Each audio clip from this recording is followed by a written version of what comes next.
This video is a bit difficult to make as I'm analyzing my own failure. From it, you can see why it took me so long to leave Christianity, because I can be taken in by arguments and fail to see the problems with them at first glance. As a believer, first glance is all I would give them. Now I give them far more scrutiny. My guest in the live stream from a couple of days ago was Eric Hernandez, author of The Lazy Approach to Evangelism. He had an argument that took me by surprise. In the moment, I could not see through it. I could only see that it couldn't possibly be right, and that I needed to give it more thought. During the stream, I was again wishing I had Stephen Woodford's brain. He would have caught this in a heartbeat. It took me about 3 hours after the conversation to see the fatal flaw in Eric's argument. Let's have a chat.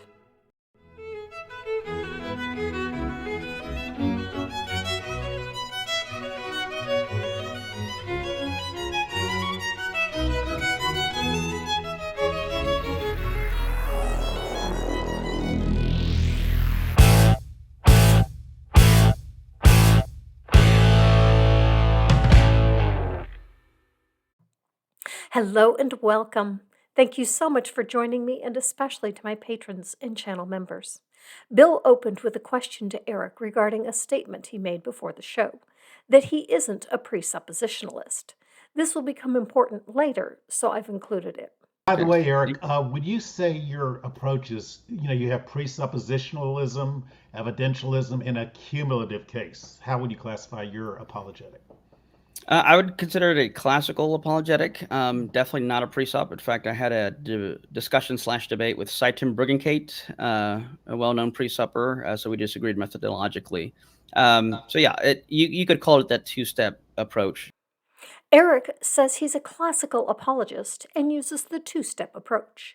Classical apologetics, according to WordPress, operates in a 2 or 3-step process: philosophical, theistic, and evidential, working from the vantage point of certain undeniable foundational principles, such as the laws of logic and self-existence. Certain philosophical questions are addressed, such as truth, reality, meaning, and morality. Since a belief in God as creator is essential for an individual to become a Christian, Hebrews 11:6, the primary goal is to help the unbeliever understand reality untainted by false assumptions. The second step offers evidence for the existence of God, usually in the form of traditional theistic arguments and empirical data, such as manuscript and archaeological evidence.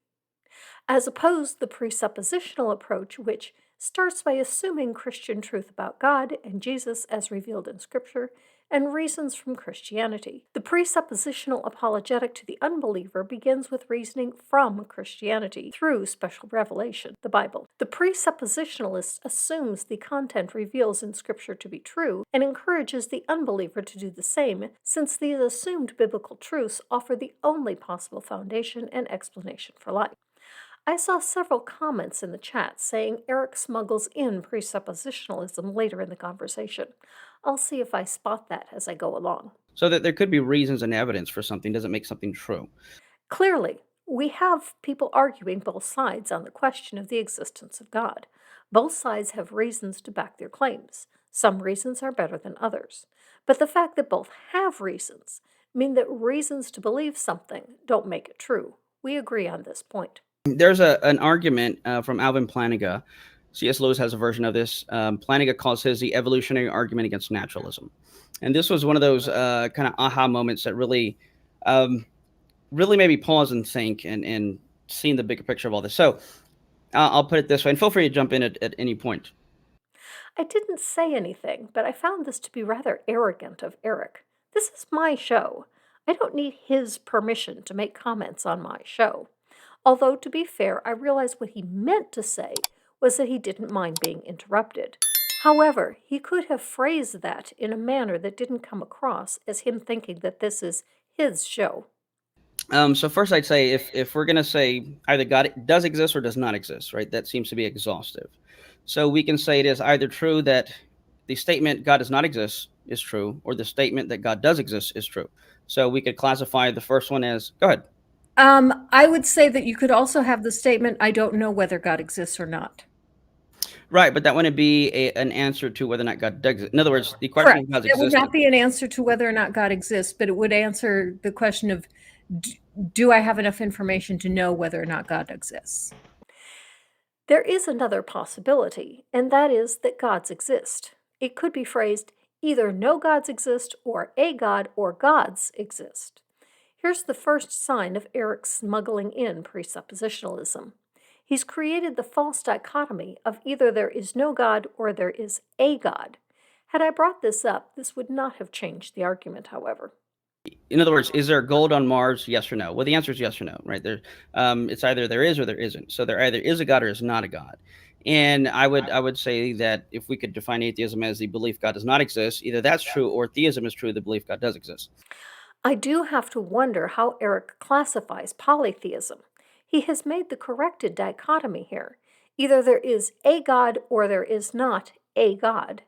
If there are many gods, then there is not a God. But Eric's next statement doesn't follow. By his dichotomy, polytheism is atheism. Eric defines theism as the belief that a God exists. Since polytheism rejects this premise, it is not theism, as Eric has defined theism. But it also doesn't fit Eric's definition of atheism, the belief that no gods exist. Where do the polytheists go, Eric? But again, this is not a defeater of the argument. It's just a side note. So, given that these are mutually exclusive, if you can show that one is not true, then by default the other one is true. And again, they are not mutually exclusive. Eric begins with a long-winded example of having reason to doubt data from a particular source, the time on an electric clock following a power outage. And the only way to explain our existence would be Darwinian evolution via natural selection. Now, I disagree with you there completely. Okay, go ahead. Just because we don't know what the explanation is for us existing doesn't mean that our existence is due to a god or that it is due to natural selection. Before we understood natural selection, we certainly existed. And if we came about by some other means other than natural selection, we would still continue to exist. So I don't think that evolution by natural selection is the only explanation for our existence. I caught a false dichotomy. At this point, I had no idea where Eric's argument was headed. I didn't want to agree to a false dichotomy if it became an important part of the argument later. What's more, evolution is a biology, not it has nothing to do with cosmology, and evolution did not begin until biology began, which was not until I don't know. Science is not my field, and so I don't know the exact number of years, but the universe is, 13 billion years old, but the Earth is only 4.5 billion. 4.5 billion years old. So there were definitely billions of years during which the universe existed, Kelly, but there was no evolution. The first prokaryotic cell was 3.5 billion years ago. And it takes a billion years to get a nucleus, to get a eukaryotic cell. So the question is what took God so long to go from prokaryotic to eukaryotic? Do you got any answers, Eric? No, I'm not even really familiar with that. But I would say everything, though, thus far hasn't been relevant to the argument. Bill asks an interesting question, but Eric is the guest. I let him pick the topic, and Bill's question is off topic.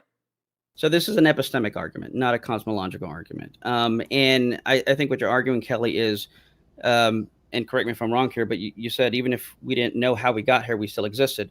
But I'm not arguing epistemically. I mean, I'm not arguing that because we don't know, therefore something like God. So far, I'm just saying, given the best evidence we have, if there were no God, based on the evidence we have today, the best explanation would be Darwinian evolution via natural selection.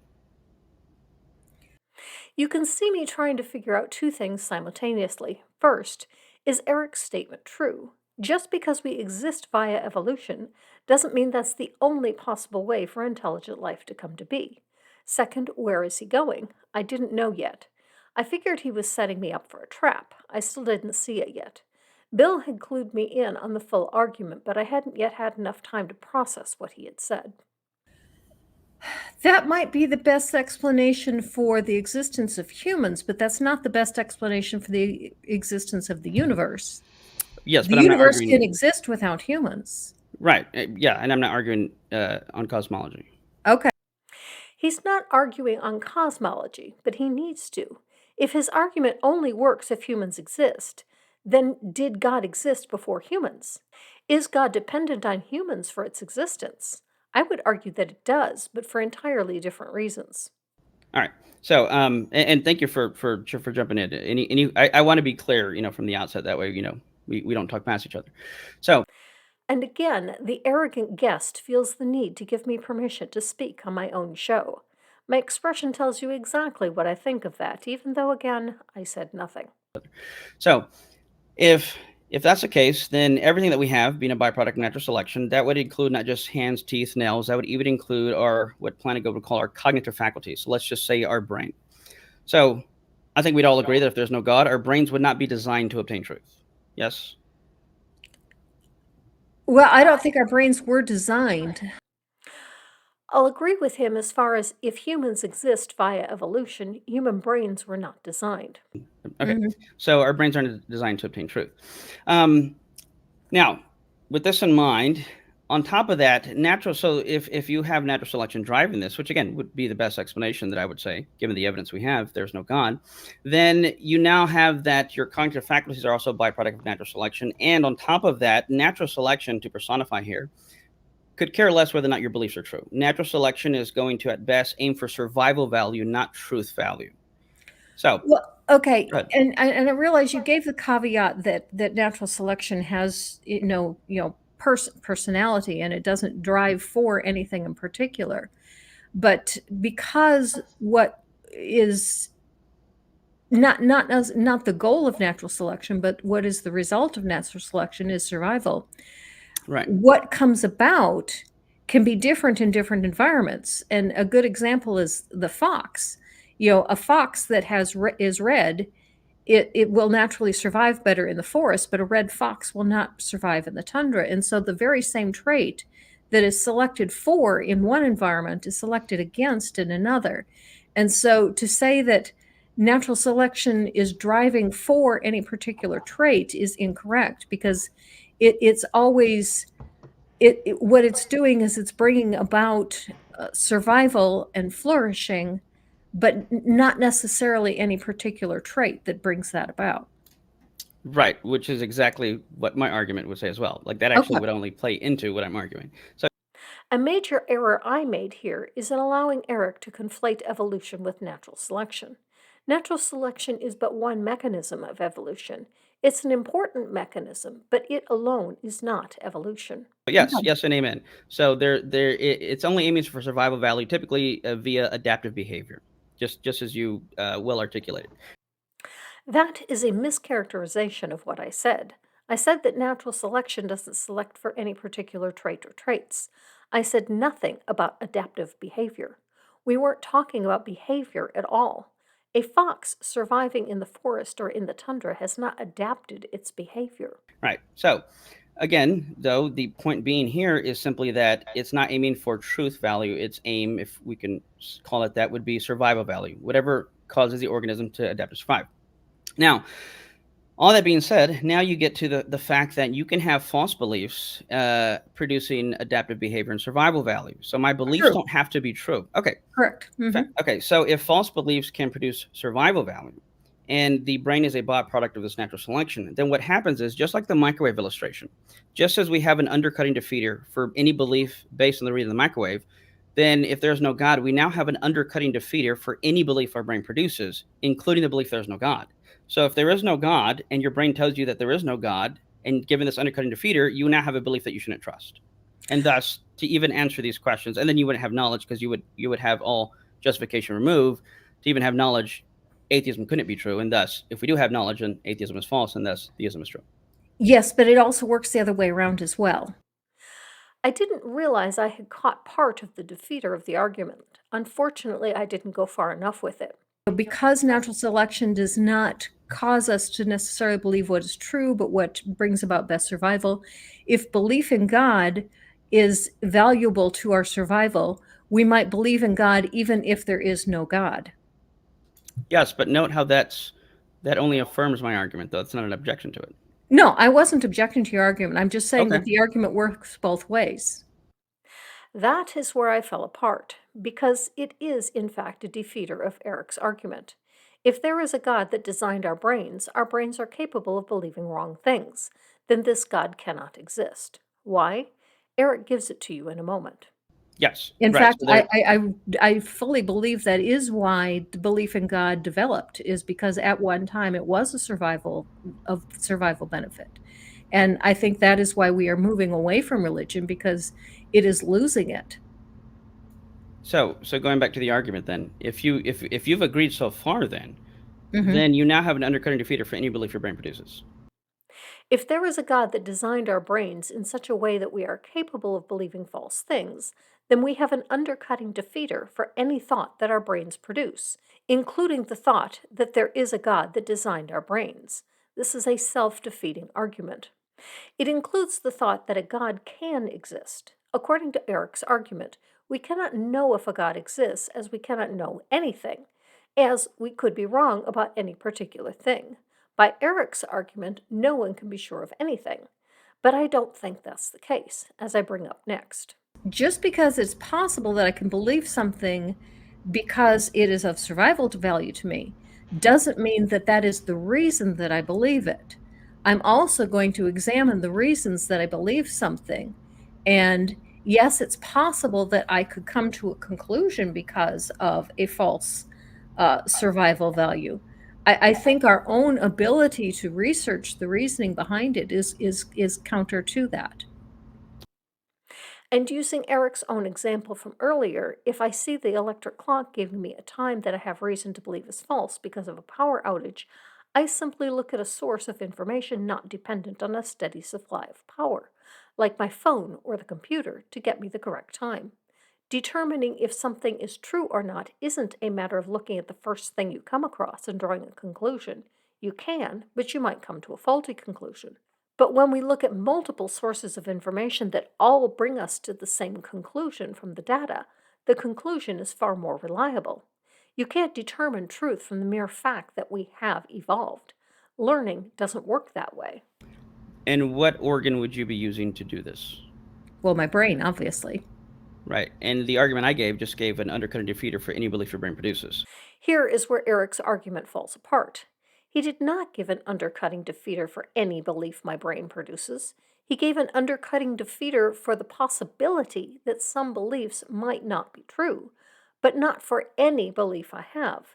It depends entirely on how I came to have that belief. And while it is true that we can believe false things, how we come to our beliefs is relevant to whether that belief is true or false. When I come to believe something based on empirical data, the chance of the belief being false is significantly lower. Eric is making the claim that because it is possible to believe false things, therefore you cannot be sure of anything you believe to be true, and thus you cannot have knowledge. There are things that we believe with reasonable certainty, like evolution, and there are things that we are unsure of, like the origin of the universe. Because we are unsure of some things doesn't mean we can't be sure of anything. Some things we know from personal experience, and they cannot be false beliefs. I don't like shrimp. I am certain of that. I even tried shrimp again recently, and no, I don't care for the taste of shrimp. Is it possible that this is a false belief? No, that is not possible. Therefore, I can be certain of some beliefs. My natural brain cannot evolve in such a way as to fool me into thinking I like something when I really don't. I really don't like shrimp. Eric has not given an undercutting defeater for any belief my brain produces. Some of my beliefs cannot possibly be untrue, those that I have verified by my personal experience. Some of my beliefs are beliefs of high confidence because they are backed by empirical data. Germs can cause illness. The data on this is conclusive. This cannot be a false belief just because it is possible to hold a false belief. But if Eric was right, if this were an undercutting defeater for any belief my brain produces, it would also be an undercutting defeater for any belief that any brain produced, regardless of how that brain came to be. While this is supposed to be an argument against naturalism, it isn't tied to naturalism. The claim is that because brains produce false beliefs, therefore one can't be sure of any thought that that brain produces. The argument has nothing to do with naturalism in the manner that Eric presented it, as the same possibilities exist regardless of how the brain came to be. Arguing No, that you can because I don't produce. think it is an undercutting of anything your brain produces. I think it's an undercutting for certain things that your brain can produce. I was on the right track, I just didn't have time to develop that thought. So with the microwave illustration, if I can go back that, and if I were to run to my bedroom and look at the alarm clock and say, well, the alarm clock says 12 o'clock as well, therefore I'm justified. The problem still remains that the power affects everything plugged into the wall. So you check a source that is not dependent on power plugged into the wall. It really is that simple. This happens frequently. I just look at my phone, which depends on satellites for time and not a continuous source of power. If the power had been out so long that my phone was dead and so was my computer, I could still look at a sundial. Again, just look at a source not dependent on the power. As to my thoughts, I simply verify them with independent sources. I can verify my thoughts through personal experience or empirical data. Neither of these are dependent on my believing them as a survival mechanism. Neither of these are dependent on natural selection. So I think what you're doing is you're appealing to other beliefs, but again, it's a belief your brain produces. No, I'm appealing to independent verification. And the undercutting aspect would be that it's not designed for truth, and it is aimed at best for survival value, not truth value. Is belief in a brain designed by God designed for truth value? How can a God design a brain that is designed for truth, but still able to believe false things? Is this God unable to accomplish this goal? If so, this God isn't omnipotent. Is this brain designed for truth, but God simply didn't know it also could produce false beliefs? If so, your God isn't omniscient. Is this brain designed for truth, but also designed for falsehood? If so, your God wants you to have false beliefs, and it isn't omnibenevolent. So it's possible that we have brains designed by a God, brains designed to believe false things. But if so, it sure isn't the Christian God that designed them, as the Christian God is supposed to have the omni characteristics that would preclude it from designing us to have brains that produce false beliefs. And once again, I will cut off the free will argument. If this God designed our brains to be able to produce false beliefs because he wanted humans to have free will, there's two problems. First, you can't then say the brain was designed for truth. It was designed to learn on its own and discover truth or falsehood. It was not designed for truth. Second, it's possible to make us so that we will only believe true things, but also have the freedom to choose to believe those things or not. Just because we only believe true things doesn't preclude us from choosing which true things we accept and which true things we don't. I think my very existence is a defeater for Eric's argument. If there is a God that designed our brains to believe only true things, then I would not be able to believe that such a God does not exist. I would be able to lack belief in that God, but I would be unable to positively state that that God doesn't exist. My position on gods is I am agnostic toward all gods I have no knowledge or insufficient knowledge of, as to form a belief. But as to the Christian God, I make the positive statement that the Christian God does not exist. If the Christian God did exist, and designed my brain to only believe true things, I would not be able to do that. The fact that Christianity is accepted by less than 1/3 of the population of the world is empirical data that the Christian God didn't design our brains to believe true things, as most of the world missed that this God did this. Either that, or this God is a dismal failure, in which case he lacks the omni characteristics that the Christians claim that he has. I'd be really interested in knowing if Eric thinks his God designed humans to believe false things, and if so, why? If belief in his God were determinative of eternal life, as Eric believes, and if this eternal life is either bliss or torture, depending entirely on what one believes about this God, why would a benevolent God make humans with a design to believe false things? So you now have a reason to not trust. And I'm not saying even your beliefs are false. I'm not saying you can't have true beliefs. I'm saying that removes any justification for any belief your brain produces. And if knowledge is a justified true belief, you now cannot even have knowledge if there is no God. And if your argument were correct, you cannot have that knowledge. If there is a God that gave you a brain able to believe false things, as you have no justification to believe any thought your brain produces, including the thought that your God exists. So either your argument is false, or Eric, you have no knowledge. Which is it? If your argument is true, you also can't have any knowledge even if there is a God. I didn't realize I had caught that. Well, but no, if there is a God, then it's not the brain is not designed to obtain truth. If there is a God, the brain is not designed to obtain truth, or not designed to obtain truth. I can't tell which one he intended, the double negative, or if he was repeating himself. And we don't have a mechanism that is But aiming we don't purely know for that. survival, not truth. We don't know right. that. We don't know what. We don't know that there is a God that gave us a reason to believe in truth. But I think you're missing the point of the argument here. And I'm in other words, I'm going to set that aside. Just feel free to bring it up later. So his argument has completely fallen apart, and his response is, I'm going to set that aside, but feel free to bring it up later. First, again with the arrogance of giving me permission to speak on my own show. I may have him on again. If I do, I don't think I will let him get away with this again. Second, if his entire argument applies equally to his own claims as it does to mine, how can he just decide to ignore that? Could it be that his brain won't allow him to go anywhere that challenges the presuppositions that he claims not to have? Could it be that a God designed his brain to only believe true things, but designed my brain to believe false things, so that when I propose an idea that is false, his brain won't allow him to consider it? If that is the case, why would your God design our brains differently? Shouldn't we be able to find this difference when we study brains? And if it is the case, wouldn't Christians then be the most intelligent people, as they are never fooled into believing false things? And yet they are fooled all the time. One need only watch Answers in Genesis to see the falsehoods they spout. I mean, how can you not believe in evolution when natural selection can be observed? Right? And so aggressively has this notion been put forth in an effort to avoid the embarrassment of seemingly intellectually deficient. Even many in the church have obediently smiled and nodded obeisance to this cloak of invisibility donned long ago by the story of evolution. The increase in belief in evolution that we're seeing amongst religious people is not because they don't want to seem stupid. It's because they're not stupid. Religious people are finally being exposed to the overwhelming and undeniable evidence for evolution at a rate that makes it difficult for organizations like this to withhold it from them anymore.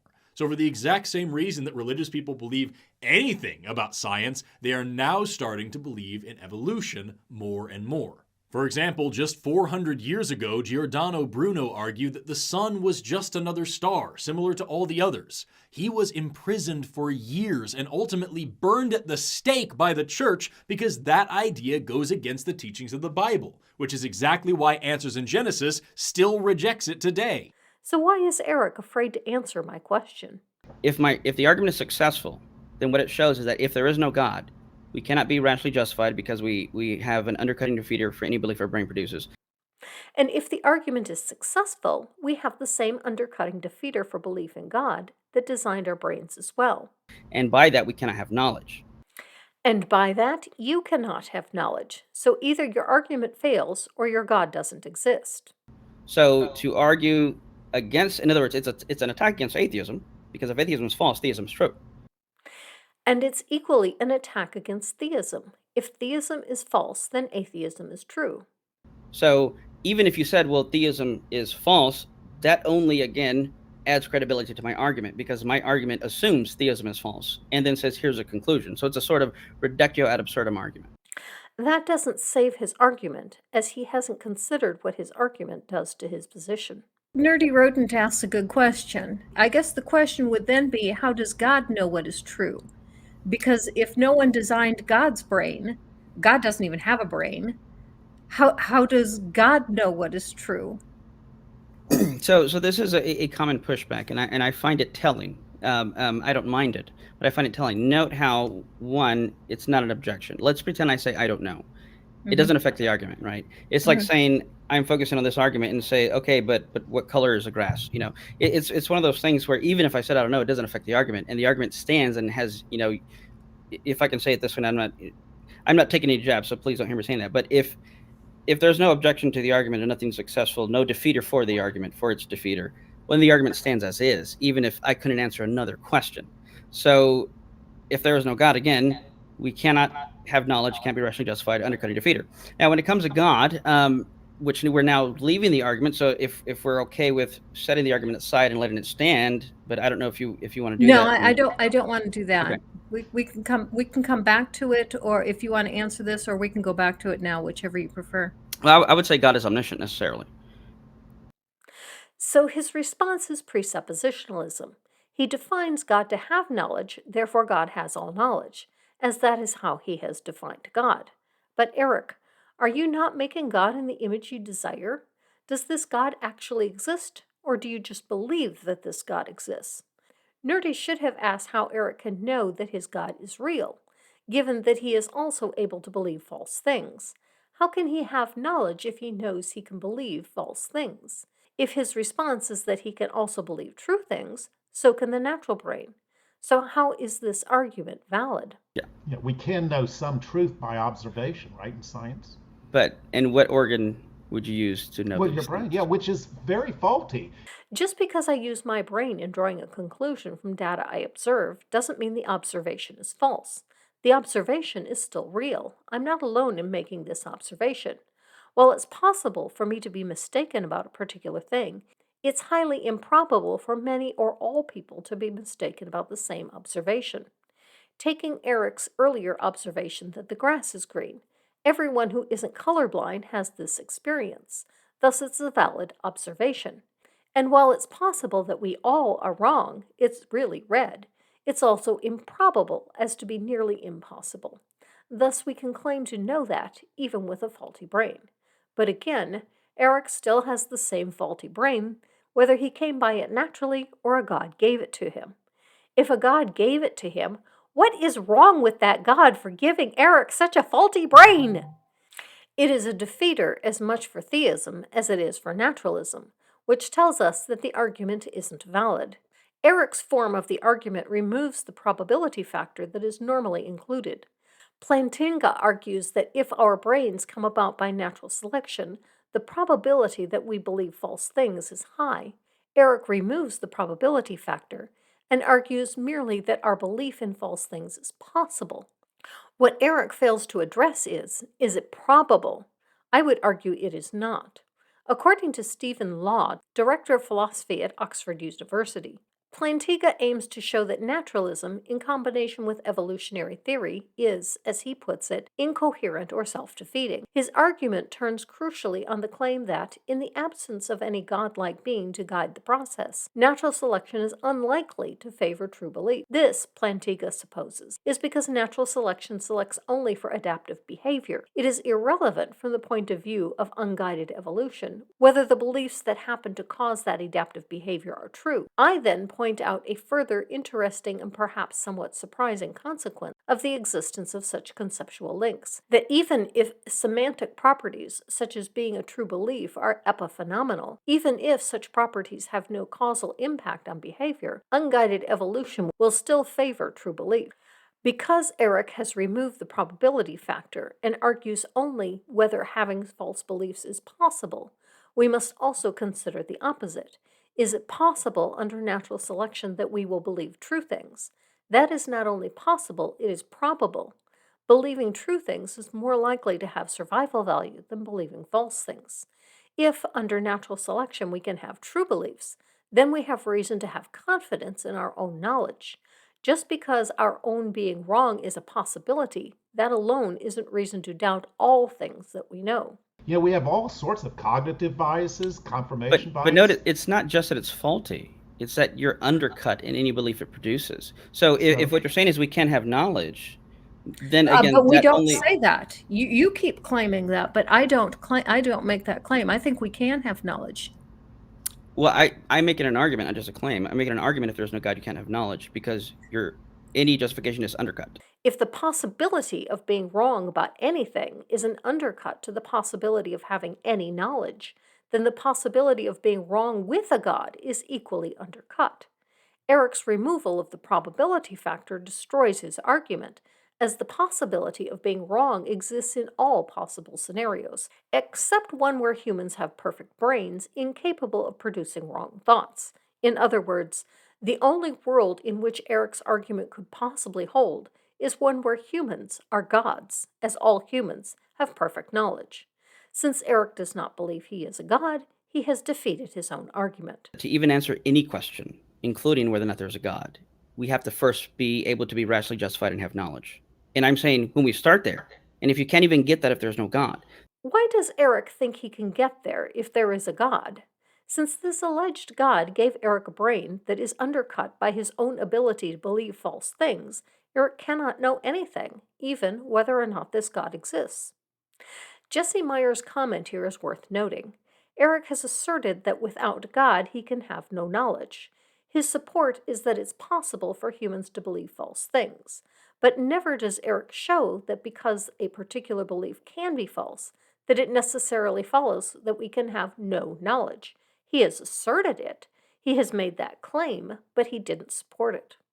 Further, this doesn't support that God is real. Even if his argument were true, humans have no knowledge, and then there is still no God. There is still no reason to think a God exists. This isn't a reason to believe in God. This is really just a reason that if I don't have knowledge, there probably is a God, and that this God is okay. So you're saying that there's a positive reason to believe in a God as a result. Okay, go ahead. Why do you think that there is a positive reason to believe in a God? So a few things here. As I explained, and maybe this person came in late, I'm not sure, but anyone familiar with the way logic works in the sense of, especially when you have a disjunctive syllogism, this gets a little more technical. But essentially, if you have two options on the table, there either is a God or is not a God. Either A or let's say A or not A. If not A is false, then it's not A. Therefore, A is true. So yes, if I can show one of these options is not true, then that is a positive reason to believe the other option. True, but you posited more than one thing. You posited either a God exists or a God does not exist. Fine. Then you posited that if humans evolved by natural selection, they can believe false things through that evolutionary process. I agree with that proposition. You then said that if we can believe false things, we then can't trust our brains to have true ideas and we can't have knowledge. This has no connection to your first premise. You merely asserted that this would not be the case if our brains were designed by a God. At no time did you support that assertion. Why would having a brain that can believe false things prove the existence of a designer of that faulty brain? I think this is where he thinks he made his argument back here. Just as we have an undercutting defeater for any belief based on the reading of the microwave, then if there's no God, we now have an undercutting defeater for any belief our brain produces, including the belief there's no God. Since he thinks there is an undercutting defeater for the belief that there is no God, he thinks that there must therefore be a God. However, his defeater cuts both ways. If there is an undercutting defeater for the belief that there is a God, there can be no God. The problem lies in that the possibility of believing in wrong things cannot be an undercutting defeater for the proposition of atheism, as that would make God Schrodinger's cat. It would mean that there is an undercutting defeater for both the proposition that there is a God and that there is no God. God both exists and does not exist. God is Schrodinger's cat. The ball is now in your court, Eric. Do you accept that your defeater is in fact not a defeater? Or do you contend that your God is Schrodinger's cat? Do you believe in evolution? No. Okay. So you think do you think the Earth is over 6,000 years old? No idea. Here, Eric takes the stance of young Earth. In my opinion, he has just defeated any credibility that he had. A young Earther has no more credibility than a flat Earther. Eric isn't even able to defend his young Earth position as he immediately backpedals. You think the Earth is over 6,000 years old? No idea. You think the Earth is less than 6,000 years old, or approximately 6,000 years old? So, as you alluded to earlier with the notion of agnosticism, I would say I'm agnostic, and primarily because I don't care how the Earth is. It's not an issue for me. He doesn't believe the Earth is over 6,000 years old, but he's also agnostic as to the age of the Earth. It doesn't matter to him. It matters in that his theology is impacted. It has no impact on the existence or non existence of a God, but it does impact theology. In order to hold to young Earth, one must be willfully ignorant of history, biology, cosmology, genetics, and geology. There are some that are ignorant of these facts through no fault of their own. We call these people children. But Eric is not a child. He claimed to be a young earther, but then retreats to agnosticism on the age of the Earth. Is that because you know that young Earth is an indefensible position, Eric? Or is it because the organization that you work for has both young Earth and old Earth supporters, and you can't afford to tick off either group? Is this really your belief, or is it what you say that you can earn money for holding this position? This is a major difference between me and Eric. I can be honest with myself and with my listeners, as I have very little financial stake in what I say. If I were defending a position for a living, I sure as hell wouldn't pick atheism. I would pick Christianity. I could make far more money extolling Christian views I didn't believe than I could ever make talking about atheism that I do believe. Is Eric a coward that won't defend his position, or a grifter that defends a position he doesn't hold for money? I'm glad I made this video, as in reviewing this stream, I discovered that I didn't do as badly as I thought I had. I was on the right track, I just didn't get the train all the way to the station. This may give me the confidence to trust my own thought process sufficiently to get me there faster next time. Live your life.